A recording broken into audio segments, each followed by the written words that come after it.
mga idol, ang lutong Ilocano. Gugulay tayo. Yan. Ito, pakulo ng tubig mga idol. Yan, kumukulo na. Sunod natin naman ilalagay mga idol ang sitaw. Yan. Yan. At ito ating palambutin. Habang pinapalambot natin na idol yung sitaw, parito tayo ng isda pansahog. Ayan. Ayan. Para masarap ang ulam natin na idol, tanghalian. Sahogin natin ng pritong isda.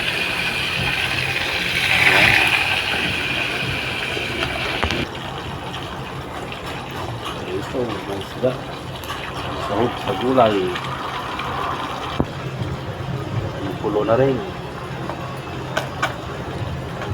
Ito lang mga idol ang pagluluto ng mga lutong Ilocanong dinengdeng. Dahil medyo malambot na mga idol lang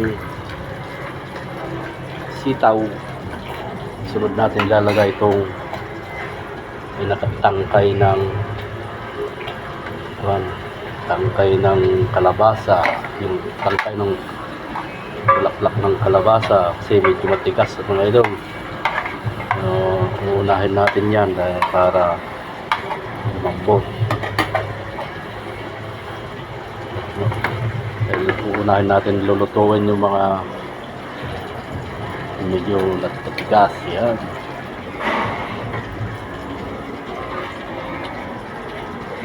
Hintayin natin kumulo ulit.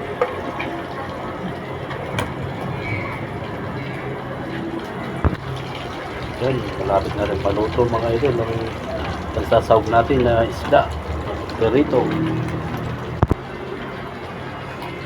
Ito naman kumukulo na rin mga idol. Lagay naman natin tong palaya. Ayan, mga lutong Ilocano mga idol.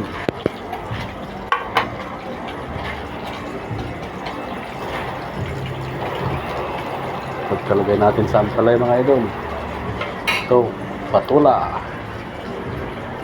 Ayan.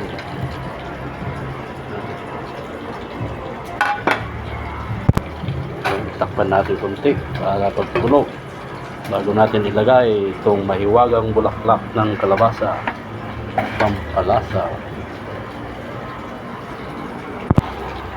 Dahil luto na mga idol kung itong isda, isasawag natin, ahonan na natin.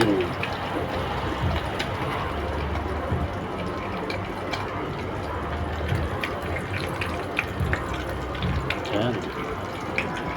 Wow. Ayan.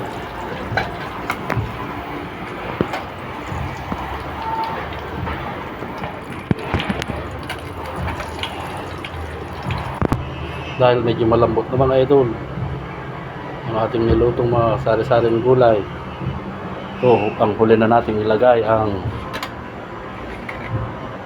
bulaklak ng kalabasa. Yan.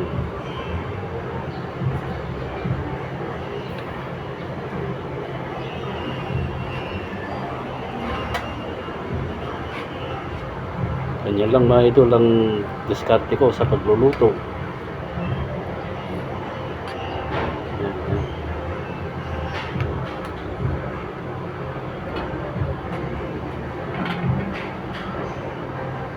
At ito, lalagyan naman natin, isasapaw na natin tong pritong isda. Yan. Yan lang diskarte mga idol ang pagluluto ng dinengdeng sa mga Ilocano. Sana mga idol na kita nyo kung paano pagluto. Simpleng luto lang mga idol pero masustansya at masarap.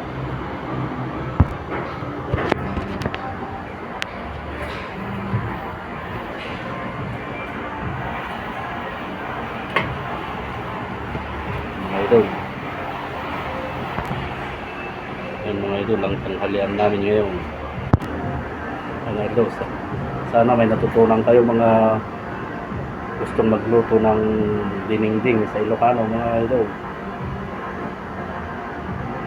Simpleng luto.